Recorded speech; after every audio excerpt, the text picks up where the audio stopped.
Assalamualaikum warahmatullahi wabarakatuh. Kita berjumpa lagi di pertemuan kali ini untuk topik ekosistem ya. Nah, pada pertemuan sebelumnya, kalian telah mencari tahu komponen-komponen biotik dan abiotik yang ada di lingkungan sekitar kalian. Nah, pada pertemuan ini kita lanjutkan mengenai interaksi pola antara sesama populasi komunitas yang ada di dalam satu lingkungan. Nah, jadi ingat kembali ya, ekosistem itu terdiri dari ada yang berupa individu kan satu ya, populasi, kemudian membentuklah suatu komunitas, dari komunitas membentuklah suatu ekosistem, di mana ekosistem itu ada yang ekosistem alami, artinya terbentuk secara alami, dan ekosistem buatan. Nah, ekosistem itu sendiri terbentuk komponen penyusunnya ya, ada yang abiotik dan biotik. Ingat kembali ya, abiotik itu berarti yang bukan makhluk hidup, biotik yang makhluk hidup. Nah, pada komponen biotik itu yang makhluk hidup itu nanti ada peranannya, dia ada yang bertindak sebagai produsen, ada yang sebagai konsumen, ada yang sebagai dekomposer atau pengurai. Nah, jadi nanti kita akan bahas interaksinya ya, interaksi yang terjadi di sini. Nah, di mana pada konsumen itu kita bagikan kembali ya, ada yang namanya herbivora, karnivora, omnivora, scavenger, dan detritivora.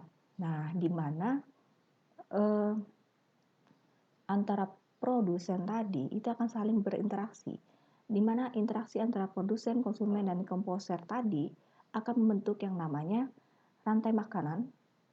Lalu di dalam rantai makanan akan membentuk satu jaring-jaring makanan, kemudian yang lebih besarnya lagi adalah jaring-jaring kehidupan. Nah, rantai makanan dapat kita nanti digambarkan dengan bentuk piramida makanan atau berupa aliran energi. Nah, individu ya satu berarti ya. Kemudian populasi satu-satu ekosistem kita bahas dulu ya. Kemudian populasi ini merupakan sejumlah individu sejenis yang menetap di suatu daerah tertentu, sedangkan komunitas itu adalah seluruh populasi yang ada di suatu daerah. Nah, kemudian apa itu ekosistem? Nah, ekosistem inilah terjadi interaksi antara anggota komunitas dengan benda tak hidup, yaitu yang biotik dan abiotik tadi.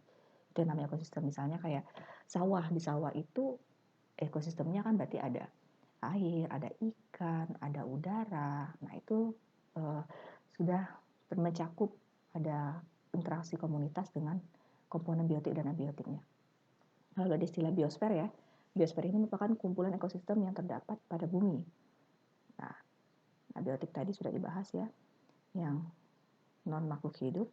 Kemudian biotik adalah seperti tumbuhan sebagai produsen, kemudian konsumennya seperti konsumen yang berupa karnivora, herbivora, omnivora, kemudian dekomposer itu adalah pengurai seperti jamur, bakteri. Nah, pola interaksi artinya interaksi yang terjadi antara satu organisme dengan organisme lain pada suatu habitat itu pertama ada namanya netralisme. Nah, netralisme itu artinya hubungan yang tidak saling mempengaruhi.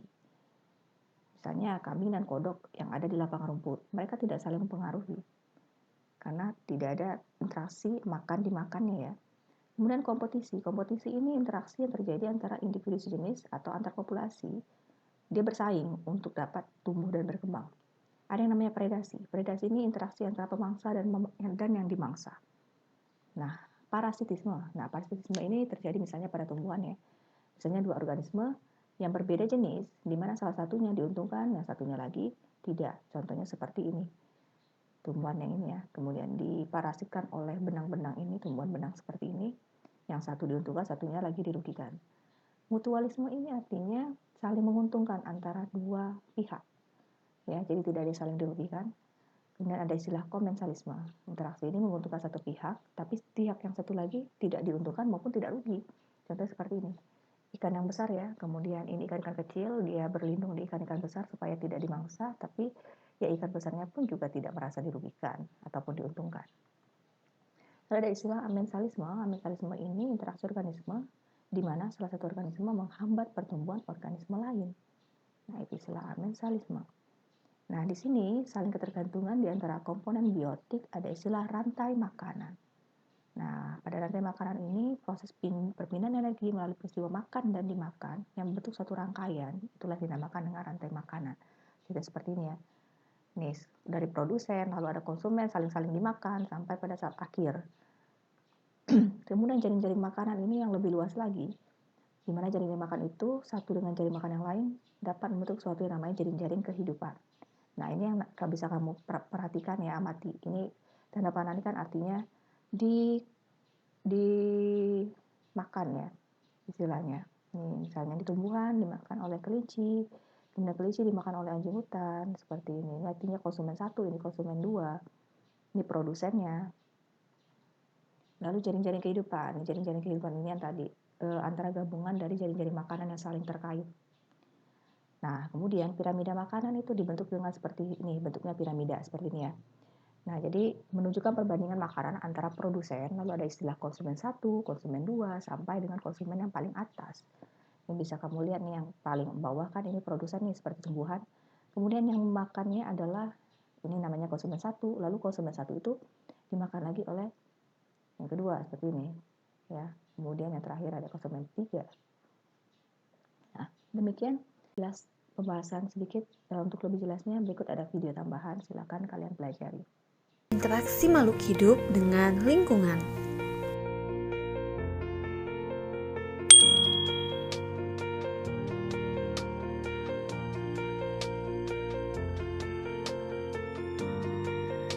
Materi yang akan dibahas adalah interaksi dalam ekosistem yang meliputi 1. Interaksi antara makhluk hidup dengan makhluk hidup yang lain.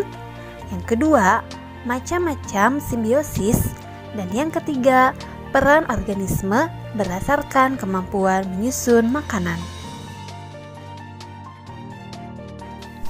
Jika kamu mengamati bagian kecil ekosistem, seperti pada kegiatan sebelumnya, atau semua ekosistem yang luas, seperti lautan, kamu dapat mengetahui hubungan keterkaitan di antara organisme yang ada dalam ekosistem tersebut.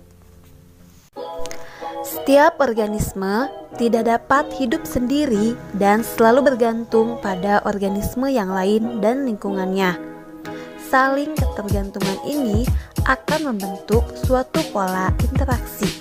Terjadi interaksi antara komponen biotik dengan komponen abiotik, dan terjadi interaksi antara sesama komponen biotik. Interaksi antara makhluk hidup dengan makhluk hidup yang lain dapat terjadi melalui rangkaian peristiwa makan dan dimakan, seperti rantai makanan, jaring-jaring makanan, dan piramida makanan. Selain itu, melalui bentuk hidup bersama, yaitu simbiosis. Rantai makanan adalah peristiwa makan dan dimakan yang digambarkan secara skematis dalam bentuk garis lurus, searah, dan tidak bercabang. Misalnya, rantai makanan yang terdapat di sebuah kebun secara sederhana dapat digambarkan sebagai berikut. Rumput dimakan belalang, belalang dimakan ayam, ayam dimakan ular, dan ular dimakan elang. Dari peristiwa makan dan dimakan akan terjadi perpindahan atau aliran energi dari produsen, yaitu rumput, ke konsumen 1, yaitu belalang, hingga konsumen puncak, yaitu elang. Sebagai sumber energi utama dalam ekosistem adalah sinar matahari.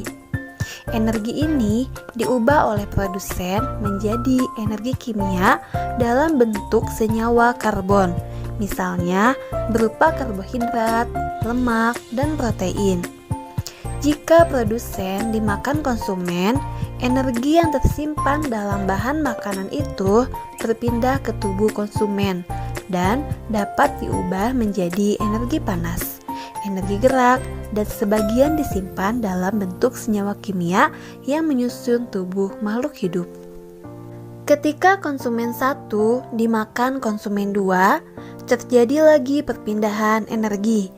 Demikian seterusnya dalam setiap peristiwa makan dan dimakan diikuti dengan perpindahan energi. Jaring-jaring makanan. Pada kenyataan, peristiwa makan dan dimakan terjadi dengan pola yang lebih rumit. dari contoh rantai makanan yang telah kita pelajari sebelumnya. Burung elang tidak hanya makan ular saja. Ular tidak hanya makan ayam, dan ayam juga tidak hanya makan belalang saja. Di alam, beberapa proses makan dan dimakan atau rantai makanan ini saling berkaitan membentuk sebuah jaring-jaring makanan. Piramida makanan adalah suatu piramida yang menggambarkan perbandingan komposisi jumlah biomasa dan energi dari produsen sampai konsumen puncak dalam suatu ekosistem. Komposisi biomasa terbesar terdapat pada produsen yang menempati dasar piramida. Demikian pula, jumlah energi terbesarnya terdapat pada dasar piramida. Komposisi biomasa dan energi ini semakin ke atas semakin kecil. Karena selama proses perpindahan energi terjadi penyusutan jumlah energi pada setiap tingkat tropik.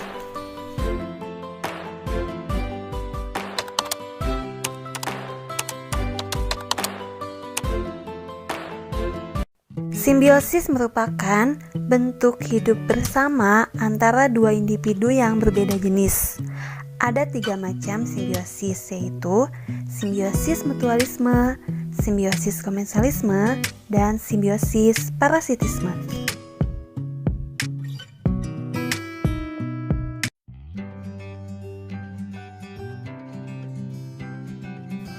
Simbiosis mutualisme merupakan suatu hubungan dua jenis individu yang saling memberikan keuntungan satu sama lain. Contoh simbiosis mutualisme adalah antara jamur dan akar pohon pinus.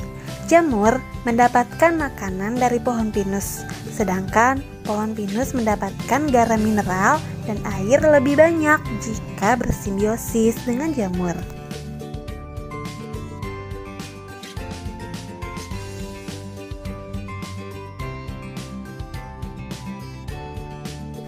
Yang kedua adalah simbiosis komensalisme, adalah hubungan interaksi dua jenis individu yang memberikan keuntungan kepada salah satu pihak, tetapi pihak lain tidak mendapatkan kerugian. Contoh simbiosis komensalisme adalah antara tanaman anggrek dengan pohon mangga.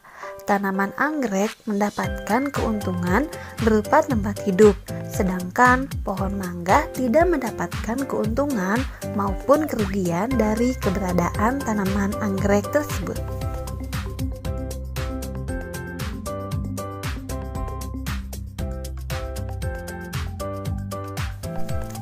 Dan yang ketiga adalah simbiosis parasitisme, merupakan hubungan dua jenis individu yang memberikan keuntungan kepada salah satu pihak dan kerugian pada pihak yang lain. Contohnya, antara kutu rambut dan manusia. Kutu rambut memperoleh keuntungan dari manusia berupa darah yang dihisap sebagai makanannya, sedangkan manusia akan merasa gatal pada kulit kepalanya.